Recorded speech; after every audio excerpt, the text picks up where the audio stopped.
हम्म, केवल ज्ञान की चर्चा हम कर रहे हैं, और ये सर्वाधिक महत्वपूर्ण विषय है केवल ज्ञान। क्यों है अभी आपको समझ में आ जाएगा, क्योंकि केवल ज्ञान के संबंध में जगत में बहुत सारी भ्रांतियां चलती है। और जगत में ही क्या, हम भी अपने मन में कई भ्रांतियां लेकर बैठे हैं केवल ज्ञान के संबंध में। यदि केवल ज्ञान पर हमें विश्वास हो जाए, केवल ज्ञान की यदि श्रद्धा हो जाए, तो इसी वक्त सम्यक तो प्राप्त हो जाए हमें। इसी वक्त श्रद्धा पलट जाए और सम्यक सम्यक श्रद्धा हो जाए, मिथ्या ज्ञान मिट जाए और सम्यक ज्ञान हो जाए। केवल ज्ञान पर सच्ची श्रद्धा ही नहीं हुई हमारी आज, कि नहीं हम तो जानते हैं केवल ज्ञान क्या होता है, वो सबको जानता है, तीन लोग को जानता है, ये सब जानते हैं हम तो सच्चा जानते हैं केवल ज्ञान को, कि नहीं। क्या क्या भ्रांतियां हैं अभी अपन समझेंगे तो उसमें से समझ में आ जाएगा आपको कि उस उन भ्रांतियों में से क्या क्या भ्रांति आपके अंदर पड़ी हुई है। उसको जानकर उन भ्रांतियों को हमें निकालना चाहिए।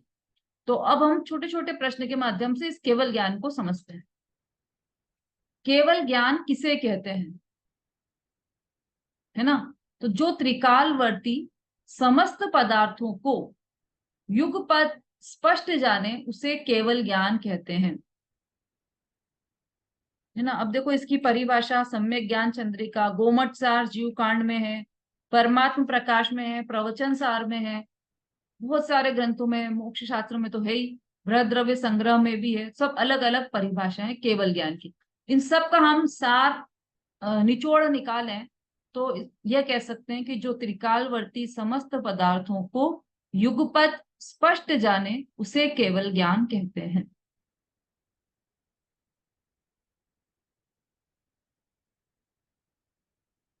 है ना। अब देखो, जो त्रिकालवर्ती, तो ये तो आ गया कालवाचक शब्द। जो त्रिकालवर्ती शब्द है वह कालवाचक शब्द है। त्रिकाल, तो त्रिकाल अर्थात तीन काल। अब तीन काल कौन से, भूत, भविष्य और वर्तमान काल। ये तीनों कालवर्ती, या ये कहें कि तीनों काल के, भूत के भी, भविष्य के भी और वर्तमान के भी, समस्त पदार्थों को, समस्त पदार्थों का अर्थ तो आप समझ ही गए, सर्व द्रव्यों का है या समस्त पदार्थ का है, मतलब अनंत पदार्थ हैं इस लोक में, उन सब पदार्थों को युगपत, मतलब एक साथ, युगपत शब्द का अर्थ है एक साथ, स्पष्ट जाने। अब ये भी हम समझ चुके हैं, क्योंकि हमने सम्यक ज्ञान के भेद में पांच पांच भेद थे। उसमें से प्रत्यक्ष और परोक्ष का भेद किया था। तो उसमें से प्रत्यक्ष ज्ञान में हमने तीन ज्ञान लिए थे, मन परे, अवधि ज्ञान और केवल ज्ञान। और उसमें भी मन परे ज्ञान और केवल ज्ञान सकल देश प्रत्यक्ष ज्ञान है, और केवल ज्ञान सकल प्रत्यक्ष ज्ञान है। तो वो पूर्ण रूप से स्पष्ट जानता है, प्रत्यक्ष ज्ञान है इसलिए वह स्पष्ट जानता है, उसे केवल ज्ञान कहते हैं। तो तीन काल त्रिकालवर्ती समस्त पदार्थों को युगपत स्पष्ट जानने वाले ज्ञान को केवल ज्ञान कहते हैं। ये परिभाषा हमारे समझ में आ गई। अब देखो इसमें युगपत शब्द, त्रिकालवर्ती शब्द का तो हम समझ गए अर्थ। युगपत शब्द का क्या अर्थ है, एक साथ। एक साथ मतलब एक ही समय में, एक साथ मतलब अभी एक समय इसका भूत का देख लिया, अब वर्तमान का, अब भविष्य का देखेंगे, फिर उसके बाद भूत का, फिर भविष्य का, फिर वर्तमान का, ऐसे नहीं। हर समय में सब पूरा पूरा जानते हैं, कुछ भी शेष नहीं रह जाता। भूत का भी, भविष्य का भी और वर्तमान का भी, तीनों आगे पीछे नहीं जानते, एक ही समय में जानते हैं। सब क्षेत्र को भी एक साथ जानते हैं, सब काल को भी एक साथ जानते हैं, और सब भाव को भी एक साथ जानता है केवल ज्ञान। ठीक है। अब इसका विस्तार तो बहुत है, अपन आगे बढ़ जाते हैं। केवल ज्ञान क्या है, तो केवल ज्ञान अर्थात छायिक ज्ञान, या ये कहें कि पूर्ण ज्ञान। केवल ज्ञान अर्थात छायिक ज्ञान या पूर्ण ज्ञान।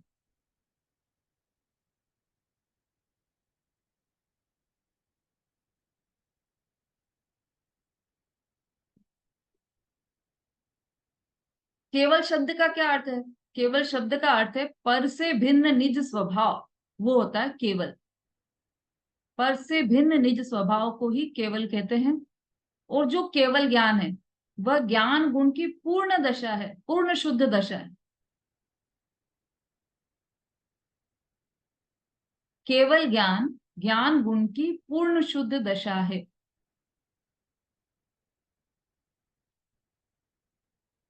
हाँ, इस लाइन को मैं फिर से पढ़ती हूँ क्योंकि इसमें से मैं प्रश्न पूछने वाली हूँ आपसे।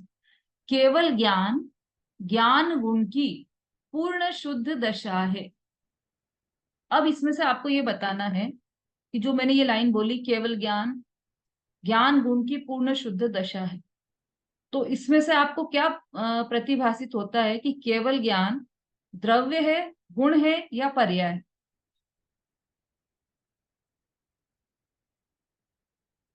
केवल ज्ञान द्रव्य है, गुण है या पर्याय है?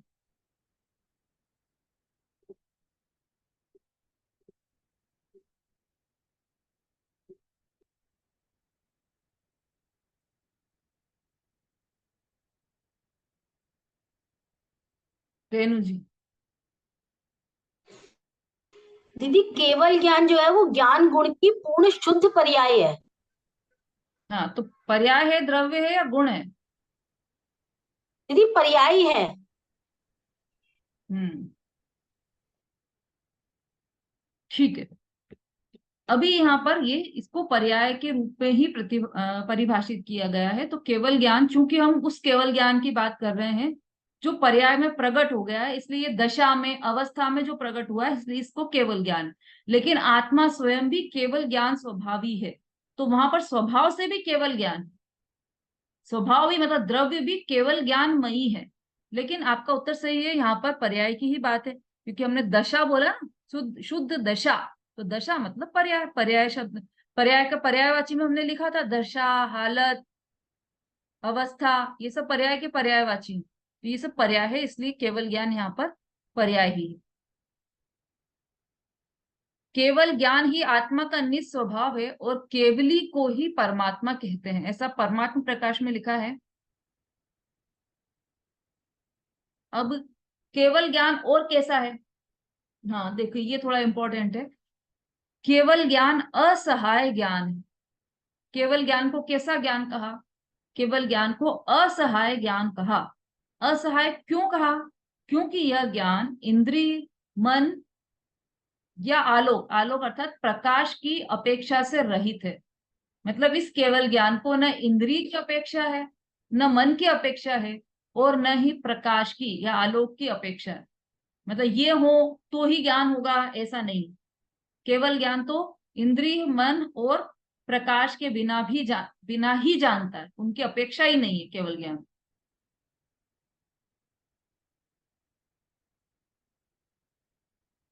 और कैसा है केवल ज्ञान? असंकुचित, प्रतिपक्षी रहित और अमर्यादित है, सकल है, संपूर्ण है और असपत्न है। ये षटखंडागम की धवल टीका में है ना। अभी देखो हमने केवल, जैसे हमने पर्याय की पर्यायवाची शब्द, द्रव्य के पर्यायवाची, अच्छा आप लोग ने वो अटेंड नहीं किया होगा जैन सिद्धांत प्रवेशी का, तो मैं इसमें बता देती हूँ। उसमें द्रव्य के पर्यायवाची शब्द, पर्याय के पर्यायवाची शब्द, गुण के पर्यायवाची शब्द सब बताए हैं उसमें। अभी तत्वा सूत्र में भी अपने को मति ज्ञान के पर्यायवाची शब्द, मति, स्मृति, संज्ञा, चिंता, विनिबोध, इत्थनर्थांतरम, तो ये शब्द बताए थे। अब यहाँ पर केवल ज्ञान के पर्यायवाची शब्द क्या है वो हम पढ़ते हैं। तो केवल ज्ञानी के पर्यायवाची, केवल ज्ञान के नहीं, हाँ, केवल ज्ञानी के पर्यायवाची शब्द हैं परमात्मा, ज्ञानी, शिव,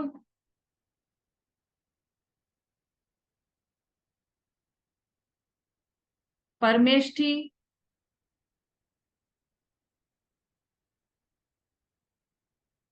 सर्वज्ञ, विष्णु, बुद्ध।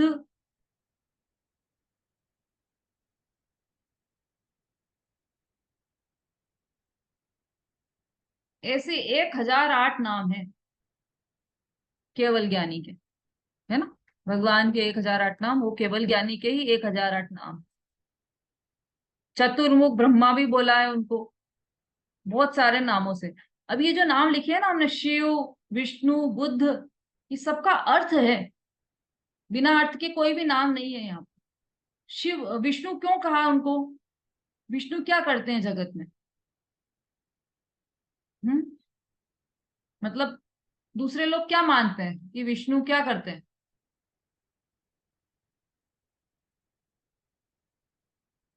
हाँ, अन्यमति जो विष्णु को भगवान मानते हैं, वो क्या मानते हैं कि विष्णु क्या करते हैं? हाँ बोलिए। विष्णु का दीदी पालन पालन करते हैं, ऐसा हाँ, मानते हैं। हाँ पालन करते हैं या रक्षा करते हैं, शायद ऐसा कुछ मानते हैं ना। तो यहाँ पर ये केवल ज्ञानी के लिए लिखा है, क्यों? क्योंकि सकल विमल केवल ज्ञान द्वारा समस्त लोकालोक को जानता है, व्याप्त होता है, अतः विष्णु विष्णु के लिए व्याप्त, जो सब दूर व्याप्त हो जाता है ना, एको ब्रह्म द्वितीयो नास्ति, ऐसा भी आता है ना, ब्रह्मा और विष्णु, उसके लिए तो जो सब दूर व्याप्त हो जाए।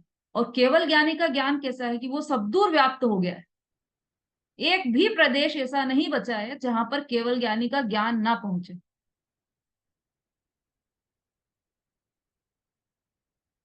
तो इसलिए केवल ज्ञानी को विष्णु कहा है, परम ब्रह्मा कहा है, ईश्वर कहा है, सुगत कहा है, शिव कहा है ना। और सबके अर्थ हैं कि क्यों इन्हें ऐसा ऐसा कहा गया है। अब केवल ज्ञान होने पर क्या होता है? तो केवल ज्ञान होने पर जो जीव का स्वभाव है, केवल ज्ञानमयी जीव का स्वभाव है, वह प्रकट हो जाता है, और अनंत चतुष्टय रूप जीव का निज स्वभाव प्रकट हो जाता है। तो अनंत चतुष्टय रूप निज स्वभाव प्रकट होने से क्या होता है? कौन से अनंत चतुष्टय? हाँ बोलिए समता भाभी। अनंत दर्शन, अनंत ज्ञान, अनंत सुख, अनंत वीर। हाँ बिल्कुल सही। ये चार गुण किसके प्रकट हो जाते हैं? केवल ज्ञानी के। तो जब इन गुणों की पूर्ण निर्मल दशा प्रकट होती है, तब ये जो केवल ज्ञानी है वह लोकालोक को प्रकाशित करता है, मतलब लोकालोक को जानता है, केवल ज्ञान, है ना। अब केवल ज्ञान का विषय क्या है? तो केवल ज्ञान का विषय विश्व के सभी द्रव्य और उनकी सर्व पर्याय है। वही जो हमारा प्रकरण चल रहा है, केवल ज्ञान का विषय क्या है, मतलब केवल ज्ञान समस्त द्रव्यों को, उनके भूत वर्तमान और भविष्य संबंधी सर्व पर्यायों को भिन्न भिन्न युगपद प्रत्यक्ष जानता है। सर्व द्रव्यों को तो जानता ही है ना, और उनकी सब पर्यायों को भी जानता है। सब पर्यायों को कैसे जानता है? कि एक साथ जानता है, युगपत लिखा है इसलिए हमने समझा कि एक साथ जानता है।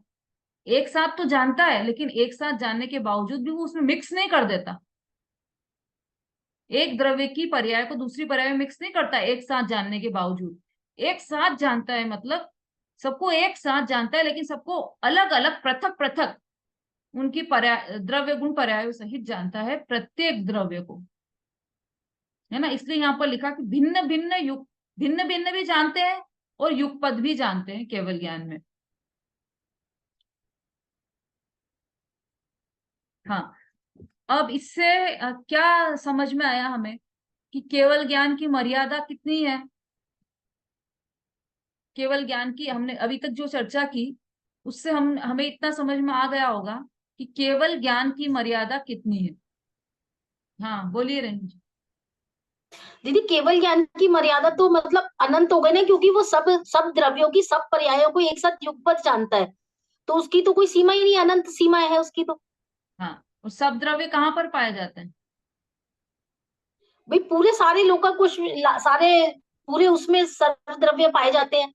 हाँ, तो पूरे लोक को जानते हैं ना, मतलब पूरे लोक में जितने भी द्रव्य और पर्याय हैं उन सबको जानता है केवल ज्ञान। जी तो लोक जी। उसकी मर्यादा हो गई ना, केवल ज्ञान की मर्यादा हाँ लोक हो गई। जी। ऐसा नहीं है, केवल नहीं ज्ञान की लोकाकाश, मर्यादा। दीदी लोक नहीं मतलब पूरा हो गया ना, सब कुछ युगपत एक साथ जान रहा है वो सबको, सारी पर्यायों को, सारे द्रव्यों को। तो सारे पर्याय और सारे द्रव्य लोक में ही तो है, आलोक में तो नहीं है ना। तो लोक को जान रहा है पूरा वो, ऐसा कहने में आएगा ना, केवल जी ज्ञान पूरे लोक को जान रहा है। पर यहाँ पर कह रहे हैं ऐसा नहीं है, केवल ज्ञान की अच्छा। मर्यादा लोक नहीं है। एक तो इसका दो कारण है। पहला, केवल ज्ञान की मर्यादा लोक क्यों नहीं है? क्योंकि यह अलोकाकाश को भी जानता है केवल ज्ञान। दूसरा और सबसे महत्वपूर्ण कारण, चूंकि लोक उपस्थित है, लोकालोक उपस्थित है, इसलिए उनको जानता है। पर ताकत तो उसकी इतनी है कि ऐसे अनंत लोकालोक भी आ जाए तो केवल ज्ञान सबको एक साथ युगपत पृथक पृथक जान सकता है, इतनी ताकत है। इसलिए केवल ज्ञान अमर्यादित है। केवल ज्ञान की ये मर्यादा नहीं है कि वह विश्व के सब पदार्थों को जाने, ये उसकी मर्यादा नहीं है। केवल ज्ञान अमर्यादित है। आपको ध्यान होगा, जो आगरा वाले पंडित जी थे, वीरेंद्र जी आगरा वाले, वो इस बात पे बहुत जोर डालते थे कि केवल ज्ञान, एक उदाहरण भी देते थे। जैसे हम मंदिर दर्शन करने जाएं, जो लोग इंदौर में रहते हैं उन्होंने देखा होगा कि वो जो कांच वाला मंदिर है इंदौर में, उसमें भगवान की प्रतिमा के दोनों तरफ, और भी मंदिरों में रहता है, दोनों तरफ कांच लगा होता है। तो हम उधर साइड में से दर्शन करने जाएं तो हमें दिखता है कि अरे कितने सारे भगवान, क्योंकि कांच, दो कांच हो गए ना आमने सामने, तो भगवान इधर से भी दिख रहे, तो एक कांच के अंदर दूसरे कांच का भी प्रतिबिंब आ रहा है। तो इधर के भी सारे कांच भगवान, उधर के भी सारे भगवान, वो सब दिखाई देते हैं और ऐसा लगता है कि कोई सीमा ही नहीं है। तो मतलब बेहद है, असीमित है ये तो, ऐसा लगता है हमें। तो ऐसे ही केवल ज्ञान की कोई सीमा नहीं, कोई हद नहीं है। बेहद जानता है केवल ज्ञान। कैसे जानता है बेहद? क्योंकि जैसे केवल ज्ञान है ना, तो उसमें केवल ज्ञान ने हमारी 24 को जाना, ऋषभ देव से लेकर महावीर भगवान तक की 24 को जाना, फिर भूतकाल की 24 को भी जाना, ठीक है, फिर उससे पहले जो 24 हुई थी उसको भी जाना, उससे पहले जो 24 हुई थी उसको भी जाना, ऐसी अनंत 24 निकल गई, उन सबको जान लिया। और आगे भी जो भविष्य में 24 होने वाली उनको जान रहे हैं अभी, और उसके आगे और जो 24 होगी उनको भी जानेंगे, उसके आगे जो 24 होगी उसको भी जानेंगे। ऐसे वो भविष्य में जितनी अनंत 24 होगी उन सबको जानेंगे केवल ज्ञानी। तो इधर भी कोई अंत नहीं, भूतकाल की पर्यायों का भी कोई अंत नहीं, और भविष्य काल की पर्यायों का भी कोई भी अंत नहीं। अनंत, असीमित, बेहद जानते हैं। केवल ज्ञान इतना महिमाशाली है कि वह एक, और कितनी देर में जानते हैं, वो एक समय में इतना जान लेते हैं सब कुछ। और एक समय मतलब समय का सबसे छोटा अंश हो गया, मतलब हम समय बोल रहे हैं, इसमें भी अनंत समय निकल जाते हैं। उसका अनंतवा भाव होता है एक समय। उस इतने से समय में वो पूरे भूतकाल को, पूरे भविष्य काल को, पूरे वर्तमान काल को, और एक ही द्रव्य के नहीं, ऐसे अनंत द्रव्य के भूत, भविष्य और वर्तमान काल तीनों को जान लेता है। ऐसा केवल ज्ञान महिमाशाली होता है ना। अच्छा, अब जो हमने जैन सिद्धांत प्रवेशिका में छह द्रव्यों को दो प्रकार से अलग अलग भागों में बांटा था, तो उसमें रूपी, अरूपी, और चेतन, अचेतन, है ना, और निष्क्रिय, सक्रिय, ऐसे इस तरीके से बहुत तरीकों से दो दो भागों में बांटा था। उसमें से हमने एक बांटा था सर्वगत और असर्वगत, है ना। तो उसमें सर्वगत में लिया था हमने आकाश द्रव्य को, क्योंकि वो सब जगह व्याप्त है, लोक में भी और अलोक में भी। और बाकी के पांचों द्रव्य असर्वगत, ऐसा ऐसा लिया था हमने। अब यहाँ पर जो केवल ज्ञान है उसे भी सर्वगत कहा गया है। क्यों? क्योंकि वह लोक और अलोक को जानता है, दोनों को जानता है, इस कारण उसे सर्वगत या सर्वव्यापक कहा जाता है ना।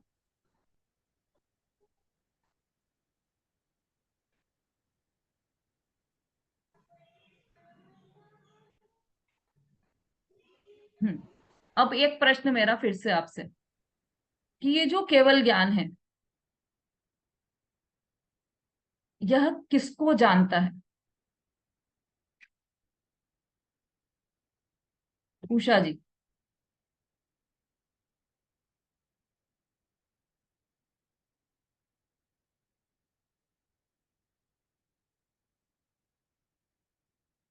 जी जी, केवल ज्ञान दीदी लोक अलोक को जानता है, यह है।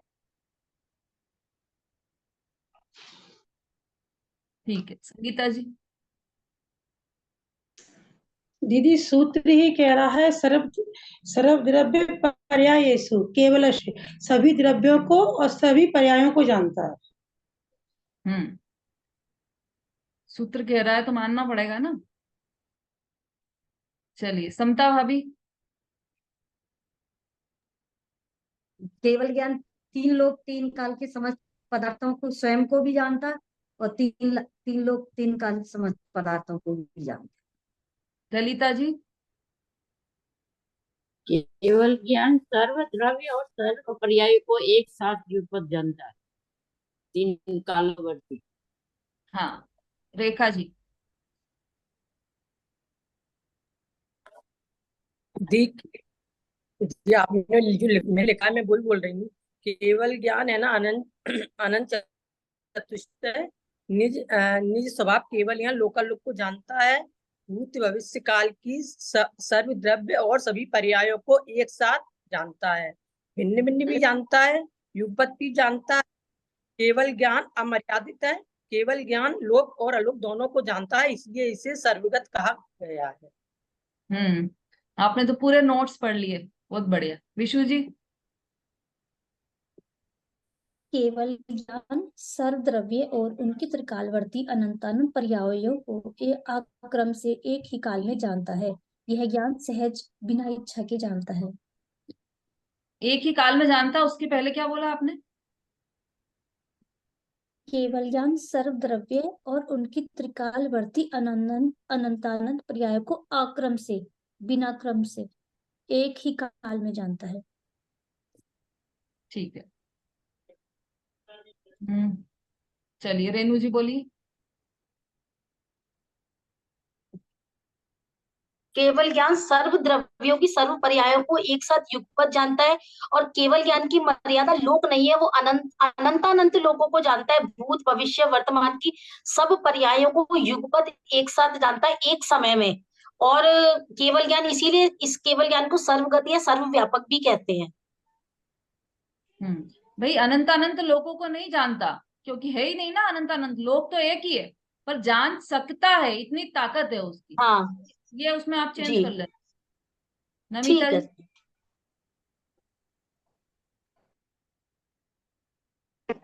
त्रिकालवर्ती समस्त पदार्थों को युगपत स्पष्ट जानता है, वह केवल ज्ञान है। ठीक है। और चलिए इसकी कोई विवेक जी। मर्यादा नहीं है, या मर्यादित जानता है। हाँ ठीक, बोलिए। केवल ज्ञान सभी द्रव और सभी पर्यायों को, तीनों काल और तीनों लोकों की लोक अलोक की अनंत पर्याय को सहज रूप से युगपत जानता है। स्पष्ट रूप से। हाँ, स्पष्ट हम्म, युगपत। ठीक है। चलिए, सभी ने उत्तर तो सही दिया है, लेकिन मुझे जिसकी आशंका थी वही हुआ कि भाई केवल ज्ञान तीन लोक के सर्व द्रव्य और सर्व गुण पर्यायों को युगपत स्पष्ट तो जानता है, लेकिन एक चीज मिसिंग हो गई इसमें। शायद समता भाभी ने बोली थी वो, अरे वो केवल ज्ञान अपने को भी तो जानता है, केवल लोकालोक को नहीं जानता, स्वयं को भी तो जानता है। वो लोकालोक को तो जानता है, ऐसा तो व्यवहार से कहने में आता है, वास्तव में तो अपने को ही जानता है केवल ज्ञान। जो केवल ज्ञानी है, जो सर्वज्ञ है, वो अपने को ही जानते हैं। वो लोकालोक को जानने नहीं जाते, उनको कोई इच्छा भी नहीं कि वो लोकालोक को जाने। वो तो अपने को जानते हैं, उसी ज्ञान में झलक जाते हैं लोकालोक उनके। फर्क पड़ गया ना, जानना और झलकना, दोनों में फर्क है। हम किसी से मिलने जाएं, वो हो गया जानना। और कोई वहां से निकल रहा हो और हमारे हमारे घर पे दर्पण लगा हो, क्या बोलते हो आप लोग, कांच कांच लगा हो, और उसमें से हम किसी बारात को अटेंड करने जाएं और हमारे घर के आगे कांच लगाओ, उसमें बारात निकल रही वो दिख जाए, दोनों में फर्क है ना। एक तो आप जानने गए तो उसको भी जाना ही कहा जाएगा, और आपको कांच में दिख गया, आप तो कांच देख रहे थे, उसमें कांच में दिख गई वो बारात जाते हुए, तो वो उसमें फर्क है दोनों में। तो ऐसे केवल ज्ञानी के ज्ञान में भी फर्क है। केवल ज्ञानी कभी भी लोकालोक को जानने नहीं जाते, वो तो स्वयं अपने आत्मा को ही जानते हैं, और उसी ज्ञान में वो ज्ञान उनका इतना निर्मल हो गया, इतना शुद्ध हो गया, उसकी जो निर्मलता है ज्ञान की, उस निर्मलता में तीनों लोक और तीनों काल प्रत्यक्ष जानने में आ रहे हैं। तो वास्तव में तो अपनी आत्मा को ही जान रहे हैं, अपने आप को ही जान रहे हैं, है ना। अपन तो स्तुति में भी बोलते हैं, सकल गेय गायक तदपि निजानंद रस लीन, सो जिनेन्द्र जयवंत नित अरिरज रहस विहीन। सकल गेय गायक तदपि, सकल गेयों के ज्ञाता हैं केवल ज्ञानी। सकल गेय मतलब जितने भी पदार्थ हैं लोक और अलोक में, वो सबके ज्ञायक, सकल गेय के ज्ञायक हैं। तदपि निजानंद रसलीन, किसी के रस में लीन नहीं, वो केवल अपनी आत्मा के आनंद के रस में लीन है। ऐसे हैं केवली भगवान। तो बाकी सब लोकालोक जानने में आ रहा है कि नहीं उनके, कि आ तो रहा है, मतलब उसको व्यवहार से लोकालोक को जाना ऐसा कहा जाता है। वास्तव में तो वह अपनी आत्मा को ही जान रहे हैं।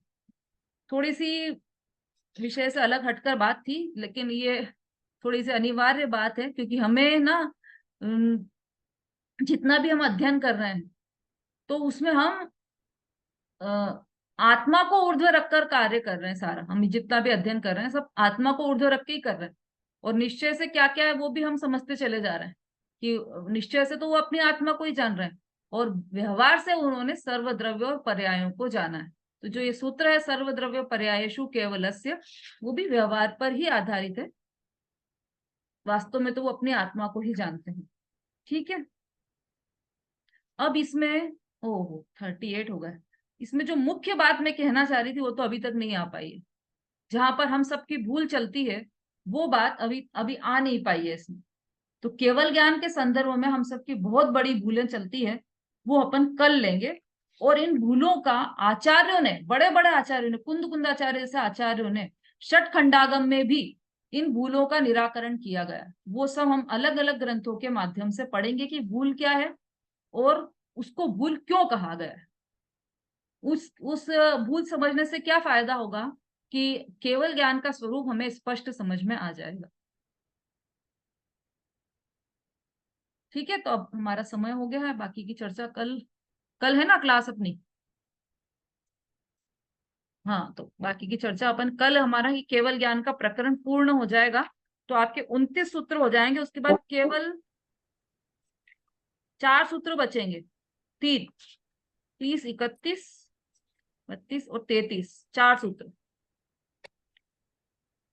है ना। तो आप अपनी तैयारी करते रहिए। हाँ जी, कोई किसी को कोई प्रश्न पूछना है इस संदर्भ में जो अपन ने बातें की अभी, उस बारे में किसी को कोई प्रश्न पूछना है तो जल्दी से हैंड रेज कीजिए। विमलेश जी। दीदी प्रश्न नहीं पूछना, एक छोटा सा भजन लूंगी मैं, थोड़ा सा, बहुत छोटा सा। अच्छा, हाँ रेणु जी बोलिए। आप जब आपने कहा कि ऋषभ देव ने 6 महीने का उपवास रखा, तो लेकिन जब उनको आहार तो 13 महीने 7 दिन के बाद हुआ था, तो वो जो बाकी के 7 महीने और 7 दिन थे वो क्या उपवास में नहीं आएंगे? वो उपवास में नहीं आएंगे, यही तो इसमें रहस्य है। क्योंकि इसीलिए दो क्यों अलग अलग, दीदी, क्यों? बता रही हूँ, दो अलग अलग प्रश्न इसीलिए पूछे थे कि उनने आहार कितने दिन बाद लिया, और दूसरा उनका उपवास कितने दिन का था। तो आहार तो लिया उन्होंने 1 साल में, 1 वर्ष में, और उनका उपवास था सिर्फ 6 महीने का। क्यों? क्योंकि 6 महीने उनको विकल्प ही नहीं आया कि वो भोजन ग्रहण करें। 6 महीने के बाद से उनको तो प्रतिदिन विकल्प आया, फिर तो वो प्रतिदिन गए हैं आहार लेने के लिए। तो विकल्प आ गया तो वो उपवास नहीं कहलाएगा। उपवास तो वो कहलाएगा जब विकल्प भी नहीं आया हो। 6 महीने तक उनको विकल्प भी नहीं आया था, इसलिए उनका उपवास तो 6 महीने का ही कहलाएगा। भले वो 6 महीने और 2 साल भी और आगे भोजन नहीं करते, लेकिन चूंकि वो आहार ग्रहण करने की इच्छा से नगर में जा तो रहे थे, विकल्प तो था उन्हें, इसलिए उसको उपवास की श्रेणी में नहीं ली। ठीक है दीदी, यही प्रश्न। हाँ, और किसी को कोई प्रश्न तो नहीं है? चलिए, आज एक होमवर्क है आप सबके लिए। आज शाम को मंदिर जी जाकर आदिनाथ भगवान की भक्ति करना है आपको सबको। और यदि आप समूह इकट्ठा कर सकें तो इससे उत्तम तो और कोई बात हो ही नहीं सकती। लेकिन यदि आप समूह इकट्ठा नहीं कर पा रहे हैं तो आप सेपरेट अपनी स्वतंत्र भक्ति कीजिए आदिनाथ भगवान की। उनके गुणों की महिमा, उनके गुणों का महात्म, वो सब आप पढ़िए अलग अलग स्तुति के माध्यम से। हाँ विमलेश जी बोलिए। आज तो बधाई राजा नाभि के दरबार में, आज तो बधाई राजा नाभि के दरबार में, नाभि के दरबार में, नाभि के दरबार में, नाभि के दरबार में, नाभि के दरबार में, आज तो बधाई राजा नाभि के दरबार में। मरुदेवी ने ललना जायो चायो ऋषभ कुमार जी, मरुदेवी ने ललना जायो चायो ऋषभ कुमार जी, अयोध्या में उत्सव कीनो घर घर मंगलाचार जी, अयोध्या में उत्सव कीनो घर घर मंगलाचार जी, आज तो बधाई राजा नाभि के दरबार में। गन गन गन गन घंटा बाजे देव करे जयकार जी, गन गन गन गन घंटा बाजे देव करे जयकार जी, इंद्रानी मिल चौक पुराए भर भर मोतियन धार जी, इंद्रानी मिल चौक पुराए भर भर मोतियन थार जी, आज तो बधाई राजा नाभि के दरबार में, आज तो बधाई राजा नाभि के दरबार में। तीन लोक में दिनकर प्रगटे घर घर मंगलाचार जी, तीन लोक में दिनकर प्रगटे घर घर मंगलाचार जी, केवल कमला रूप निरंजन आदिश्वर महाराज जी, केवल कमला रूप निरंजन आदिश्वर महाराज जी, आज तो बधाई राजा नाभि के दरबार में। हाथ जोड़ मैं करूं विनती प्रभु जी ओ चिरकाल जी, हाथ जोड़ मैं करूं विनती प्रभु जी ओ चिरकाल जी, नाभि राजा दान देवे बरसे रतन अपार जी, नाभि राजा दान देवे बरसे रतन अपार जी, आज तो बधाई राजा नाभि के दरबार में, आज तो बधाई राजा नाभि के दरबार। बोले आदिनाथ भगवान की जय। बहुत बढ़िया, बहुत बढ़िया। हम तो कल से कर रहे हैं मंदिर में, कल हाँ, पाठ बहुत किया था भक्तमदान, शाम को सोने के दिन दिखाए गए थे माता के, और फिर उसके बाद में गोद भराई हुई माता की, सुबह पालकी यात्रा निकाली, आज सुबह से इस काम में थे। अच्छा, अच्छा। शाम को मेरे ख्याल से पालना झुलाने का है मंदिर में। ये जो आप दीक्षा के बाद जो आहार लिया था ना आदिनाथ मुनिराज ने, तो इच्छु हाँ रस का आहार लिया था, तो तप हाँ कल्याणक के जी दिन, ज्ञान कल्याणक के दिन इच्छु रस का आहार, अक्षय तृतीया के दिन इच्छु रस का आहार लिया था। तो हम सब क्या करते हैं कि आज तो अक्षय तृतीया है, आज तो गन्ने का रस पियेंगे, तो फिर सब गन्ने का रस पीते हैं। हाँ तो मतलब आप देखो अपने रस की, अपने रुचि की चीजें कितनी जल्दी ग्रहण करता है जीव। इच्छु रस पीना है, क्योंकि आदिनाथ भगवान ने, आज मुनिराज ने इच्छु रस पिया था तो हम भी पियेंगे। पर उसके पहले आदिनाथ मुनिराज ने 6 महीने का उपवास भी तो रखा था। फिर अगर सही बात इच्छु रस पीना है तो, नहीं मैं मना नहीं कर रही हूँ कि इच्छु रस नहीं पीना, खूब पिए, खूब अच्छे ग्लास भर भर के पियो आप, वो कोई बात नहीं है। पर उसमें हमें मतलब ये समझना चाहिए कि हम अपनी रुचि की चीज बहुत जल्दी निकालते हैं, तो जो वास्तविक चीज है उस पर भी ध्यान देना कई है। साल, कई सालों तो किया, कैंसिल कर दिया, वहां पे इतना बुरा ना हो रहा है ना, जीव हिंसा हुई, सबने ले लेके पी पी के डाल दिए गिलास, और हिंसा हुई, वो छुड़वा दिया, मैंने कहा ये नहीं करना, नहीं, वो जिसको उसका तो पीना है ध्यान अपने रख, आप पियो। हाँ हाँ, जीव हिंसा का तो बहुत ध्यान रखना चाहिए भैया, अहिंसा में ही धर्म है क्योंकि अपना। गिलास फेंक के सबने हाँ, हाँ, हिंसा का नहीं, कारण बन गया वो अगर ज्यादा। कोई समिति, कोई वो नहीं करना। मंडल यदि व्यवस्था करता भी है तो उसमें कोई गलत बात नहीं है, लेकिन उसमें विवेक रखना चाहिए कि ये व्यवस्था ऐसी हाँ, हो कि वो उसमें रहता जीव नहीं, हिंसा नहीं हो। वो रहती नहीं थी ना, कितना ही कर लो व्यवस्था नहीं करते, नहीं, और ऐसा नहीं, परेशानी कई बन जगह जाती है, तो वो होती छोड़ है दिया बस व्यवस्था अभी। अच्छी तरह से। हाँ, जय जिनेन्द्र दीदी। हाँ दीदी, जी। मैं ये पूछ हम्म, रही थी, आज हमारे यहाँ है क्या, हमारा जुलूस निकलता था, सब 5-6 समाज है। आज श्वेतंबर समाज का जुलूस निकला, श्वेतंबर मंदिर से निकला, उसमें अपने, मैं तो गई नहीं, अपने मंदिर में गई, पूजा वूजा की और वापस घर पे आ गई। बाकी हमारे यहाँ तो सब ये चलता है, मुमुक्षु वाला केवल हमारा ही घर है। अच्छा अच्छा।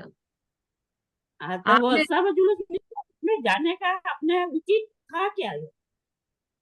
किधर है ये सलूम्बर? सलमान उदयपुर के पास में, राजस्थान। अच्छा अच्छा। तो आपने यहाँ झंडा है संभाल मंदिर। रखा है मतलब वहां पर हाँ, यहाँ पे सलूम्बर में? कोई है ही नहीं, हम ये समाज हाँ। है। मैं क्लास ही अटेंड करती हूँ, मंदिर में केसर भी चढ़ती है। और मेरा एक ये कि प्रश्न कि पूजा करती हूँ मैं, उस समय भगवान जी अभिषेक में सब होता, अंग पूछना होता है, मैं पूजा कर लेती हूँ। और महाआरती चढ़ाती हूँ, जो केसर चढ़ जाती है, तो उसमें मेरे को क्या करना होता है? तो मैं भाव पूजा भगवान की शास्त्र के सामने में आ गया, और ऊपर एक चैत्य वृक्ष है, वहां प्रतिमा है, उनको मन में धारण करके महाआरती चढ़ा देती हूँ। और कोई मंदिर नहीं है जो शुद्ध तेरापंथी हो? नहीं नहीं, कोई नहीं है यहाँ, तो सब आप फूल केसर सब होते हैं सब जगह। थोड़ा और और जल्दी अब पूजा किया करो आप, ताकि महाआरती के समय भी वीतरागी ही रहे भगवान। उस समय हम किसी को बोल भी नहीं सकते कि मैं अकेली हूँ और यहाँ कोई है ही नहीं, बस सब केसर चढ़ाते हैं, करते हैं। केसर चढ़ती है फूल, और बाकी सब मंदिर में फूल वो बहुत चढ़ते हैं। वो तो साक्षात हिंसा है, फूल चढ़ाना तो साक्षात हिंसा है। उसमें तो कृत हाँ, कारित और और अनुमोदना तीनों नहीं करने योग्य है। बहुत विवेक से काम लेना चाहिए। पर अब इसका सॉल्यूशन तो यही है, अगर कोई और मंदिर नहीं है तो इसी मंदिर में आप थोड़ा और जल्दी जाओ और जल्दी पूजा कर लो, क्योंकि उसके केसर लगने से पहले ही पूजा कर लो। एक पूजा करके मैं मार के चढ़ा देती हूँ, बाकी पूजा बाद में करते रहते। सामूहिक पूजा होती है फिर हमारे यहाँ।